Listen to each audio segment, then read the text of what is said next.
Every year, millions of pounds are stolen from unsuspecting victims under the guise of love.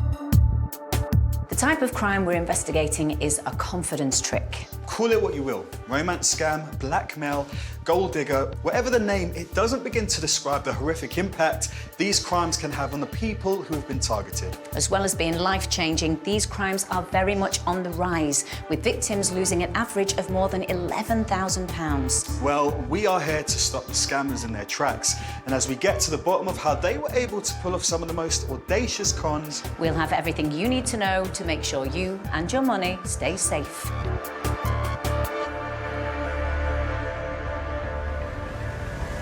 Coming up, we unravel the ingenious ways scammers use technology to make their demands for cash seem plausible. It's very strange talking to you as I talked to the person called Henrik who looked like you and moved like you. and meet a man whose image was used to con a string of different women. Seeing yourself moving and ostensibly talking, but hearing somebody else's voice come out, your brain just can't process it. Plus, how this woman was persuaded she was talking to a Hollywood superstar. I just feel embarrassed. I can't believe that I fell for this hook, line and sinker. We've been contacted by a lady called Rachel who says she's in contact with a man called Henrik Bjorn. Let's take a look. My messaging with Henrik was incredibly quick. We had some messages on the site, but within a day we'd gone on to email. We were WhatsApping very soon after the emailing, and if you read the WhatsApp messages, you know, there's this great love going between us. I just got swept along with it all. It was just this wonderful, wonderful romance. But the thing that worries me is that Henrik might not be Henrik. We don't know whether Henrik's real. We don't know whether Henrik's part of a group. We know nothing at all about him. Wow. Rachel sent some photographs and other documents to help me start uncovering the truth about Henrik Bjorn and who he really is. While Ash cracks on with that, I'm on my way to meet Rachel to find out how Henrik was able to so convincingly pull off pretending to be someone he wasn't.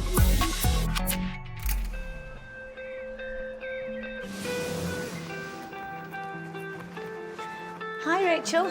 Hiya. Hiya, how are you? I'm okay, thanks. Lovely to meet you.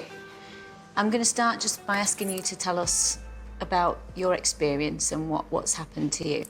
I'd actually met my late husband through the internet, and I decided to go back on the internet. Didn't really know what I was doing. I mean, it was really a distraction. It was something to do as much as anything.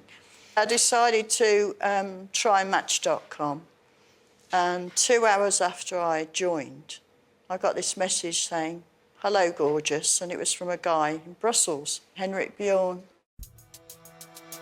Henrik Bjorn appeared to be quite the cosmopolitan. He told Rachel he was a Swedish-born, American-raised oil executive who, whilst based in Dundee, was currently working in Brussels.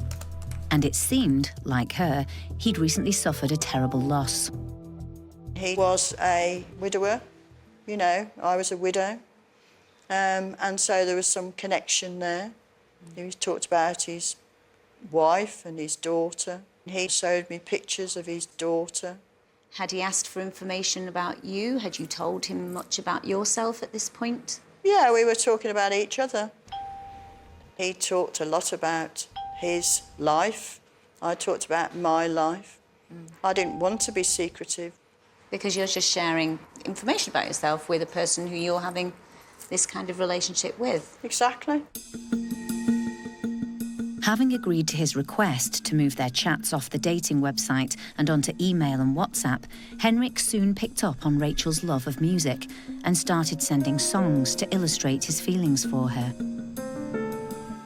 I asked Henrik about the lyrics that he was sending me and the words in that, whether they were really meaningful or whether they were just some kind of random songs.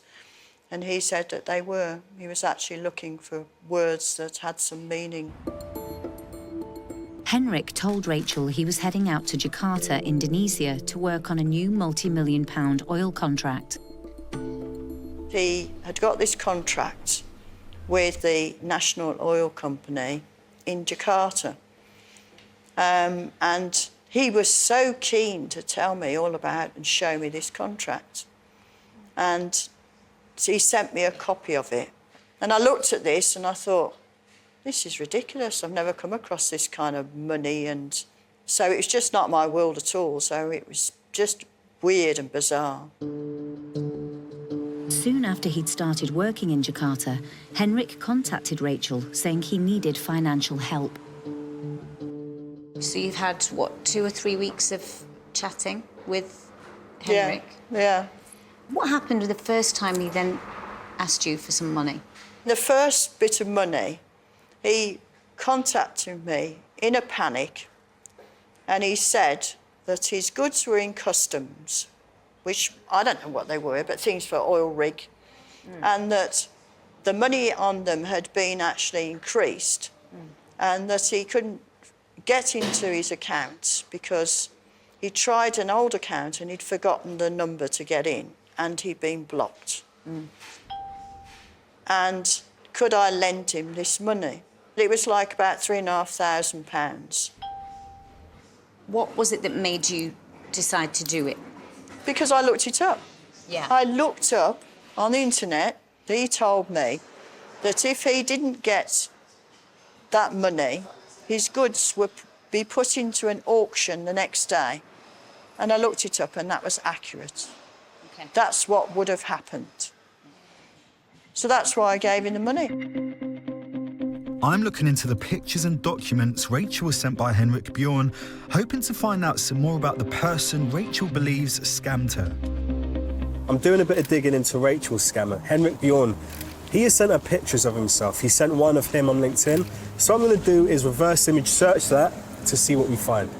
A reverse image search means that by uploading one of Henrik's pictures to an online search engine, I can see if that same photo has been used anywhere else on the internet, and if it has, whether there's a name attached. Wow, you've got a whole load of images that have come up for this person. All right, so a picture's come up with the name Jeffrey Hazlett. I'm going to Google that and see what we find.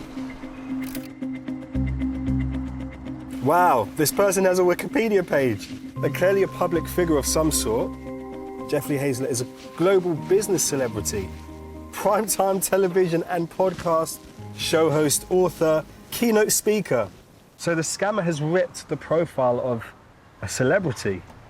So there is clearly a lot of data out there on Jeffrey, given how famous he is. It's a lot to process. I think I'm going to need a bit of help. Having sent Henrik Bjorn money to pay customs fees on his goods, Rachel suddenly found herself besieged with even more requests for help. Henrik even took to sending pleading voice messages with his emails and texts to underline how desperately he needed financial assistance. Please, darling, it's just £3,800. That's all I'm asking for. So please, darling, I'm begging of you. Please, please, please, please, please do this for me. I'm really at your debt. I'm really begging of you. Please, don't say no. Don't say no. Don't say no. What happened next? Because that wasn't where it ended, was it? He got in touch in an absolute panic, saying that he was being kept in custody by the oil company because he hadn't followed the rules with their insurance for the men working on the rigs. And he just didn't know what to do. And the amount of money that he wanted was €101,000. And I just said to him, "You're joking? I haven't got that kind of money. That's absolutely ridiculous, absolutely ridiculous." And he said, "Well, what can you get me?"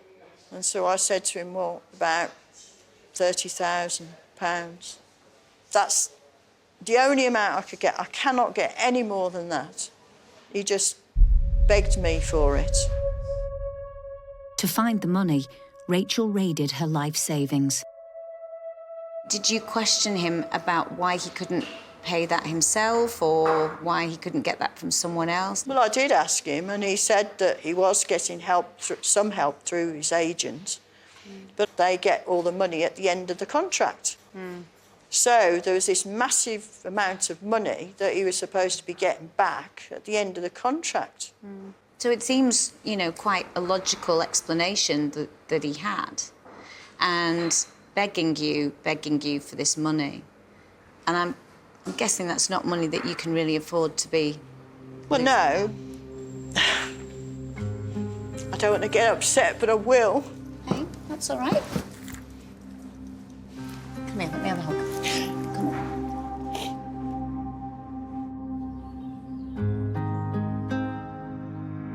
But you know, you did out of the goodness of your heart because you are a nice lady and you wanted to help somebody. That's not your fault. This is you being a really nice lady. I know it's not my fault, but it's just so stupid. You've just had something tragic happen to you. You lost your husband. We all react in ways when we're grieving or when we're having troubled times. And Rachel had only been taken in because of the elaborate lengths Henrik had gone to in order to convince her he was the real deal, even video calling so she could see him face to face. I had a couple of Skype conversations with Henrik. Yeah. And, you know, I'd been told, oh, you've got to see whether they move and that. And he did, and it looked like the person that I'd seen photographs of. So I had no suspicion at all that it wasn't him. And were they long conversations? They were quite long conversations, yeah. Right. So that was another reason that you thought this is a genuine person I'm speaking Well, as far as I could know, yeah. He kept talking to me, kept sending me the songs, kept trying to be something to me. By now, Rachel had heard enough. She told Henrik she wouldn't send him any more money, no matter how much he asked.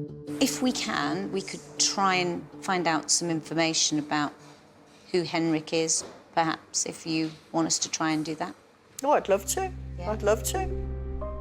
Rachel is just one of around 4,500 romance fraud cases reported in 2018.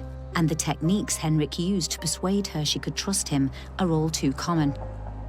In just about all the scams we've seen on this programme, the criminal behind it has stolen someone else's photo and used it as their own. Steve Bustin discovered that his pictures had been used to con other people, and he was so appalled he was determined to do something about it.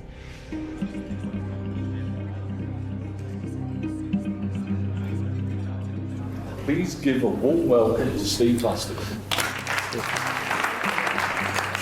On Valentine's Day last year, this call came in on my mobile, unknown number. This woman's voice said, "You don't know me, but I thought I knew you." And I'm, seriously? If Steve Bustin looks familiar, it's not just because of his work as a motivational speaker. His face is one of the most scammed images on the internet, a fact that he now uses at the heart of his public speaking. But it was a long time before he realised that criminals were using his photograph to set up fake dating profiles and draw in unsuspecting victims. So I know of 14 women who have been dating somebody using my photos. The real Steve lives happily in Brighton with his husband of 10 years, John. But scammers have used his pictures to construct all sorts of scenarios to fleece their victims. The women who contact me, I would say, are disappointed in themselves and in their situation. So I haven't yet had any anger thrown at me, but I'm aware I could be walking down the street tomorrow and a woman could stop me and say, "You scammed me out of my life savings," and I have to prove it wasn't me. When he's contacted by any of these women, all Steve can do is help them come to terms with the fact they've been scammed. I do get really upset when I hear what these women have been through, and it's that awful thing where I can't take ownership of it because, clearly there is no fault of mine, but some of them have been through horrendous things, and they've made a real emotional investment. So yeah, my heart absolutely goes out to them. The photos used by scammers were mostly stolen from Steve's Facebook profile. And as more and more women got in touch, he started to build a clearer picture of why he may have been targeted. I do not think it's because of my devastating good looks, quite frankly. I think there's a number of reasons. I think firstly, I have quite generic looks. I often get people saying, you look like somebody, you remind me of somebody, you look familiar. I think it's also I'm quite smiley, but I think it's more the fact that on my Facebook profile, they were able to find photos from a whole range of my life. So they found me in the garden, me on holiday. So they could construct an entire life. Interestingly, there's quite a number of business speakers like me who have been targeted in the same way. This is a photograph of Steve on holiday with his sister. But scammers used this image as part of an elaborate sob story, telling their victims his sister was actually his wife, who passed away under tragic circumstances. Being a widower is a big part of their story. That was one of the first times when I was a bit like, oh, okay, this suddenly got very personal, this felt uncomfortable. My sister is aware of it, clearly was also not terribly happy about it. As well as a dead wife, the scammers even killed off his pet dog, Bella. I think it was part of the emotional manipulation that was going on, quite frankly. To use the dog, but to make these women feel sorry for him because he'd lost his dog. But I have to say, she's alive and well and still in remarkably good form for an old girl. But the scammers didn't stop there. They also put Steve's photograph on a fake passport, copies of which they sent as evidence they were for real. So he clearly wants to prove he is who he says he is. Interestingly, he's used my birthday, 11th of April. I was not born in 1959. Thank you very much. And the scammers had one more extraordinary trick up their sleeve. They found a way to use stolen footage of Steve to make Skype calls to their victims. One woman recorded the entire conversation. It keeps stopping. Well, you keep stopping as well, but then the line keeps breaking as well. Oh, that's a shame. Astonishingly, the scammer had lifted genuine footage from one of Steve's online speaking videos. It is the most extraordinary thing, and I can see why it would be very convincing. So what he's done is he has found a video of me talking to my webcam where I was saying, I'm looking forward to speaking to you at this event coming up in the next few days, but then he puts his voice over the top. Well, you keep stopping as well, but then the line keeps breaking as well. He's then slowed it down to look like a bad connection, to give it that sort of judgery effect, and then that's his voice over the top. I showed that to Sussex Police. They said they'd never seen anything this sophisticated. All of a sudden, seeing yourself moving and ostensibly talking, but hearing somebody else's voice come out is discombobulating, quite honestly. It does leave you thinking, your brain just can't process it. The pausing is done very cleverly to make it look like a very poor internet connection. And actually, he refers to the internet is terrible here in Bahrain. In Bahrain? Yes? The internet is horrible. Yes, I know. This is why I think it's live. You know, he is there. He is on the end of the microphone, sitting behind this video. It's not as if it's just been pre-recorded. So some of these bits where it stops, it freezes, the audio freezes, sometimes the audio carries on. It's very, very clever. Steve's been taken aback by the scale of the scams his images have been used in and feels dating sites need to take more responsibility for removing fake profiles.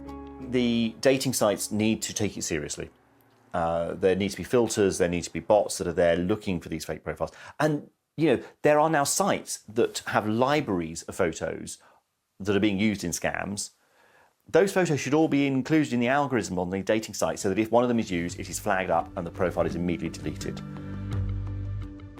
The Match group of dating websites says it has a dedicated team patrolling its sites for fraud and that it reviews each member profile to block IP addresses from high alert countries and identify stolen credit card numbers or suspicious use of language. But with scammers doing their best to get round any checks, Steve's tightened up the privacy settings on his social media accounts so his pictures can't be used in this way again. So mine is now set for friends, so only my Facebook friends can see my posts. He's now calling on the government to clamp down on the scammers who use photos without permission. I met John, my husband, online, so I'm a fan of online dating. I think it's extraordinary. It's completely changed the way we meet partners. You know, the technology has moved so far, so fast, that actually the law needs to catch up. and it needs to be protecting. It needs to be protecting those people who are actually on the dating sites.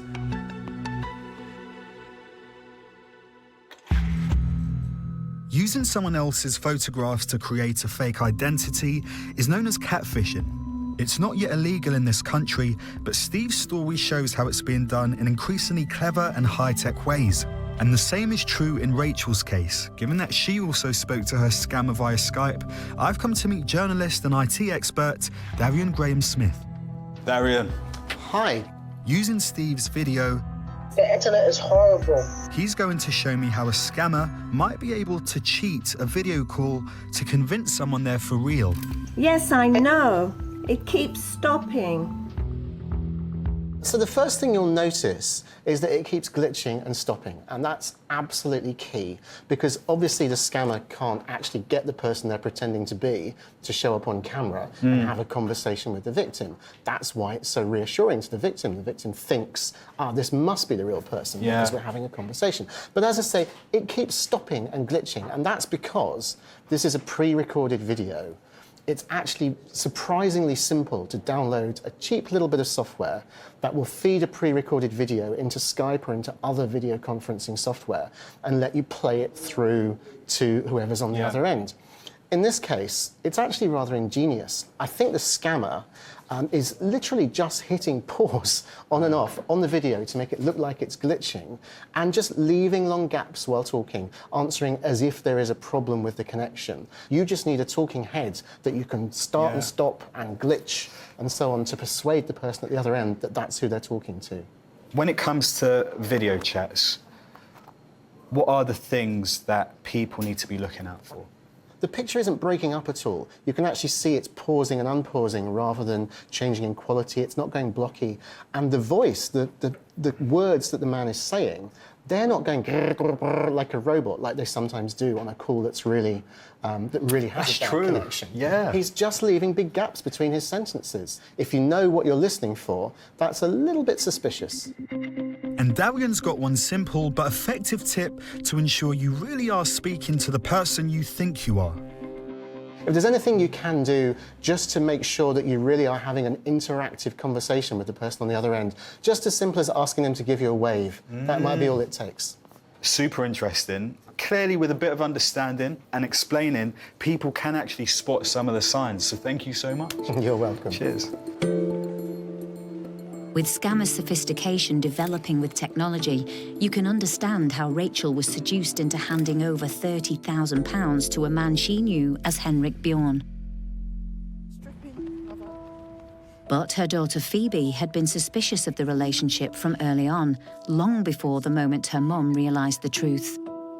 She rang up crying down the phone, and I honestly didn't know what to do. I was just horrified and shocked and really upset. And it's horrible because I was so angry with my mum, but she was so upset herself. It all went wrong, didn't it? Yeah, but it was always wrong. Yeah, but how am I supposed to help that? I don't know, find someone who doesn't sound like a fraud. It broke me and Mum for a bit. I honestly didn't trust her. I felt like I was living like I was the parent and she was the child. Like, she'd talk about the romance and how happy she was, and she was dancing and listening to music, and so that was really lovely, but she didn't tell us about the money, and we'd always warned her, and it's so obvious to me because giving money to a stranger, I'd barely give money to a friend unless they really needed it, especially a huge amount, but his story was elaborate and she really fell for it. You're right. I'm heading to meet Dan Winchester from data analysis company Scamalytics.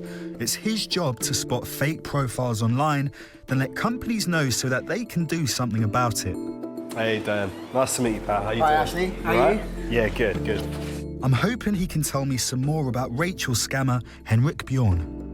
We operate a shared blacklist across multiple dating services. So it might contain, for example, photos used by known scammers. We might also use the bio in the profile text, the IP address, the networks that the scammer is accessing from, and then we'll try and build predictive models on top of that data, and then we will pass that information back to the dating service, and the dating service can either simply block that user, or they might put them through some extra checks before they let them live on the service. Okay. How many fake profiles currently exist in the UK based on the information you have? A lot of dating services are really international. Yeah. But to give you an example, we've got around 10 million photos on our blacklist being used by scammers. Yeah, that's not just the UK though. That's global. Obviously, you might get the same scammer using the same photo. Yeah. Time and time again. Yeah. So I wasn't expecting that number. That's insane. Yeah, it's a big number. I found out that the person scamming Rachel had created a fake profile using photos stolen from a man called Jeffrey Hazlett. So I've asked Dan to look out for any other profiles that might have used Jeffrey's image. What we found was 21 matches, so that's 21 scammers on our system who'd used a photo of Jeffrey. 21? Yeah, that is across 11 different dating services. What's interesting is this scammer is using different identities but with the same photo. So here he's David, aged 54, from the US. Here he's Robert, 62, also from the US. He's now John, 55, from the UK. His age goes right up to 70, South Africa. It's the same photo, but his age ranges from 53 right up to 70. Tell me about the people behind this work. We might sometimes see, oh, hang on, they are accessing from IP addresses based in West Africa. It's a very common area for scammers to operate from. Someone like Rachel, throughout the scam, she might be talking to 5 or 6 people. Right. And she thinks each of them is Henrik. So Dan, what do users need to be on the lookout for on these sites? Well, there's 2 things that almost all dating scammers share. Some kind of career which takes them abroad a lot, which means that it sounds more plausible when they say, I need some money wired to me and I'm abroad at the moment. So that's the first thing, this false identity. And the second thing is, they're almost certainly going to try and move the target away from the dating site's messaging system as soon as they possibly can. And the reason for that is the dating service will have monitoring systems in place to try and pick up these kind of scammy traits. The scammer knows that he's going to get detected sooner or later. The dating site will always detect the scammer in the end. If nothing else, users will report it. So as early on as he can, he's going to try and move that target away from the dating service, and he's going to move them somewhere else. Dan, thank you so much. Cheers, pal. Great to meet you. Learning about the technology that fraudsters use has given me a real insight into how they're able to appear so plausible to their victims. Any one of us could fall foul of a scammer at any time, and perhaps most alarmingly, when you least expect it. And as our next case can verify, it's more important than ever that you know what to do if someone you've just met online has started asking you for money. This is Kenny Johnson, star of the American TV series SWAT, The Shield, and CSI. Kenny is very active on social media, keeping his legion of fans up to date with his latest news and views by regularly updating his official Instagram page. And one of his biggest fans is 56-year-old Sharon Brown. I like watching SWAT. I like watching Kenny Johnson. It's quite good. It's a police drama and how, I suppose, SWAT works in America and all that. Latte, please. A latte. Coke, please. Of course. Thank you. Thank you. As soon as Sharon realised Kenny had an official Instagram page, as verified by the blue tick badge, she started following his account. I followed him, and then the next thing I had a message from, well, what I thought was him on Instagram.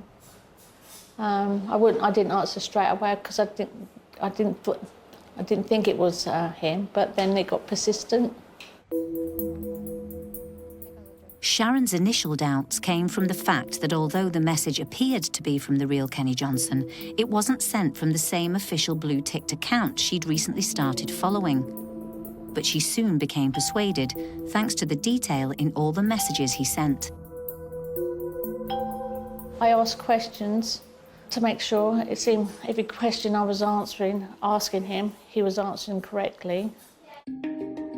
Kenny suggested they swap emails and that she should sign up to a free online messaging service called Google Hangouts. Despite warnings from her daughter, Sharon was swept away by Kenny's attention. And when she received a video call from him, she was sure she was talking to the man himself. It was Kenny Johnson, the real Kenny Johnson. Looked like he was, he was talking, but I couldn't hear what he was saying.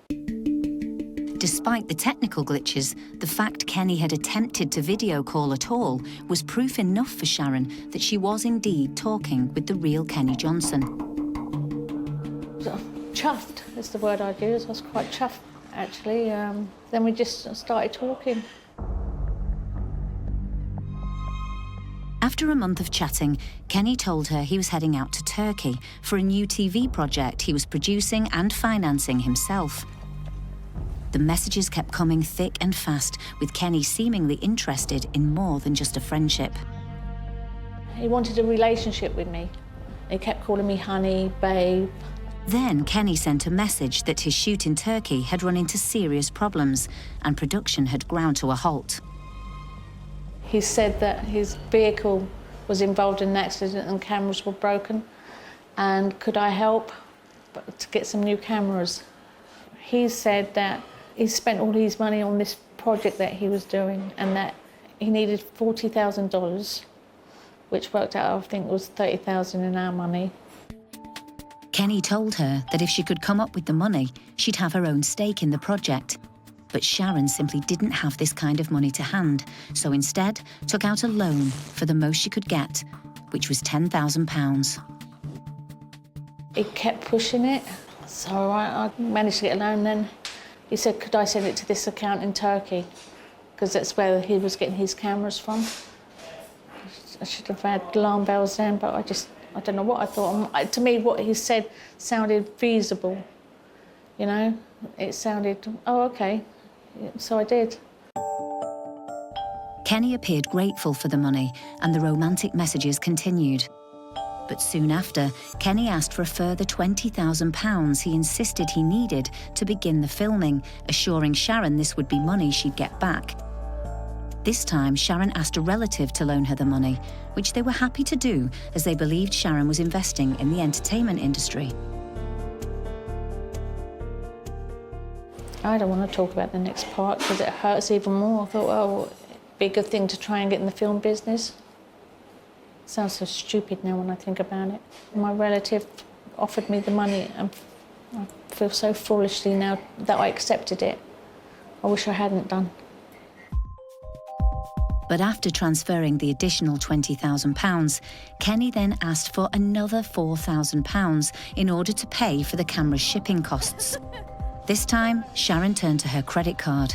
But she finally realised the truth when the next day she received a Facebook message that appeared to be from Kenny, at the very same time that she was in the middle of a conversation with him on Google Hangouts. Next thing, I had another message from another Kenny Johnson, and then he went on and asked me to go on Hangouts, which I was already with the other Kenny Johnson. I just knew this one was fake. I thought, hang on a second, this is not right. Checking the accounts that had been in touch, she realised none were verified with a blue tick, and this could only mean one thing. She'd been scammed. I was so angry. I was so angry. I made one hell of a mistake. Sharon's lost £34,000 that she's unlikely to ever recover. Understandably, she's now a lot more sceptical about messages from Hollywood superstars that come to her on Instagram. I just feel embarrassed. I can't believe that I fell for this hook, line and sinker. I've had another one saying he's George Clooney, for goodness sake, And I think, nope, no way. We've been looking at how technological trickery enabled a man calling himself Henrik Bjorn to scam Rachel Jordan out of £35,000. So have they slipped up? Have they made a mistake? Big mistake. Ooh. Today, we're presenting some of our findings to Rachel, starting with the revelation of just how many online profiles are using the same stolen photos. We found profiles, as you can see, using the person you know as Henrik's photographed, and often using the name Henrik Bjorn, dating back as far as 2015. So if you look at the amount of times this man's photograph has been used, Yeah. you know, with different countries that they say he's from. Yeah, there's quite a lot of them, aren't there? So, yeah. Looking at them, to me, it shows somebody or some group of people who are very, very clever, who've produced all these from all over the world. Now, what's really interesting about the scammer involved is that they use similar pictures and similar backstory so that there's less slip-ups and less errors in their account. How does that make you feel? Sad for the next person, the next victim. So where in the world really was Henrik? The experts Ash met were able to pinpoint what may be his location by tracking his computer's IP address. Rachel, an IP address is a unique string of numbers that identifies a computer using the internet. Now, it turns out, Rachel, that the scammer regularly uses something called a proxy to help disguise their IP address. You only use a proxy if you've got something to hide. However, on one of the profiles using the same pictures as Henrik, the scammer has told the person they're talking to via a dating site that they're from the United States, but their IP address has located them in Nigeria. So they've made a slip up, basically. Whoever has created that profile, that scammer has slipped up, not used a proxy, and they've been able to locate them to Nigeria. Oh, right. Okay, well, we began looking into the pictures of Henrik, and after reverse image searching, we found this man. His name is Jeffrey Hazlett. Yeah. He's an American businessman, a public figure, and as a result, he has a lot of pictures and data online that the scammer has harvested to create the fake identity of Henrik. Right. You can see here, he has a verified Twitter account. He is an author. He's well known. He's a public figure. It's a picture of Jeffrey with his wife. Is that a picture you recognise? Yeah, absolutely. We've been able to contact Jeffrey Hazlett, and he told us this wasn't the first time this has happened to him. Jeffrey is a victim in this, as well as you. He has questions. He really wants to meet you, so we can now Skype him. Well, that would be really good, except I probably need a bit of time to digest this. What is it that's giving you your kind of hesitation on it? Because my natural thing with someone like him, I'd want to give him a hug and I can't because he's in America. I think you'd love to hear this, and you deserve to know the truth. Is that something you think you can do? Yeah.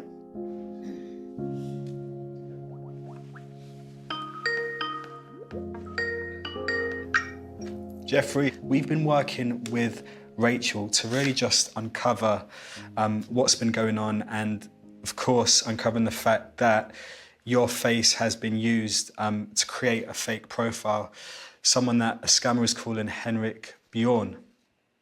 What do you make of all of that? Well, I get this absolutely every single week. I get some criminal, because they are criminals, who are utilizing my picture and pictures of many, many men to lure women into scams. And I get this every week all over the world telling me these stories that my profile's being used, and even pictures of my grandchildren are being used in these scams. And it breaks my heart. And the best I can do typically is to, just pour out my sympathy to them and just be sorry for what's happened. Well, we're here with Rachel now, and I think Rachel would maybe like to ask you a couple of questions, if you don't mind. I would love to meet her. Okay, right, great. Hello. It's very strange talking to you as I talked to the person called Henrik who looked like you and moved like you. So it's very, very weird for me. Did you ever talk to him by video? Yes. Yes, And he still has some similar features to mine as well? he looks exactly like you. I talked to him on Skype several times. So it's quite freaky to me to actually see you. But I'd like to know who you reported it to about him taking your identity. We go to the police when we can. I've written about this as much as I possibly can about these derelicts, these criminals who are doing this to not only you but to many women around the world. It's totally unacceptable, and I can guarantee you that if he's on one site, he's on 20 sites, unfortunately. Can you remember the first year that you reported this to anybody? How long ago it was? As early as 2010, we started reporting these kinds of cases. And so it's totally unacceptable then, isn't it? If you've been reporting it for 9 years, it's totally unacceptable that these dating sites haven't come up with a better system. You're absolutely right. And in this case, Rachel, we're both victims. We're both victims of this kind of harassment and abuse, quite frankly. And I'm sorry you had to go through this kind of experience and this kind of experience. I'm sorry we had to meet this way. Absolutely, and I said I'm not sure I wanted to talk to you because you're at a distance, and the natural thing for me was I want to give you a great big hug because I mean. The next time I'm in the UK, you can meet me and you can meet my wife, and we'll sit down and we'll have a nice tea or a good beer. Well, that would be nice. Yeah, why not? Let's sort it. Well, look, Jeffrey, thank you so much for talking to us and for meeting with Rachel on Skype. We really appreciate it. And all the best. Take care. Thank you. Good luck with this. Good Thank luck, you. please. See you, pal. Bye-bye. Bye. So, Rachel, how was that for you? It was freaky. It was absolutely freaky because it was Henrik. Yeah. And Henrik moved and he was on Skype and it was Henrik. And no, it was freaky. Well, there's an app where scammers can rip images and video images of people like Jeffrey to create fake Skype chats. But then that could be with anybody who you're talking to. And I just think it's so sad. Rachel, thank you so much for coming and sharing your story with us, and I hope that we've given you some answers that you might have been looking for. Yeah, I think particularly finding Jeffrey. Yeah. Thank you. Can I give you a hug? Thank you. Cheers, Rachel. I found talking to Jeffrey very surreal. I was angry, upset.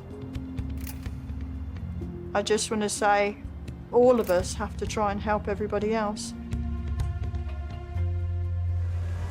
If you think you've been scammed in a similar way or have been asked to send money to someone you're talking to online, then we'd like to hear from you. Email us at loveormoney@bbc.co.uk.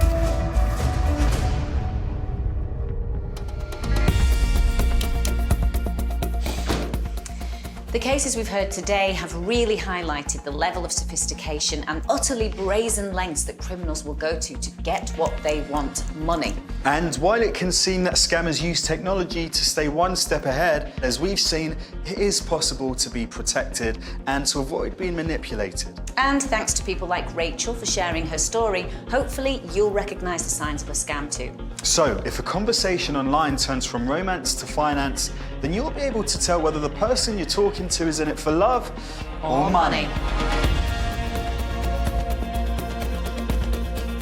And for details of organisations offering information and support with fraud, go to the Action Line pages of the BBC website.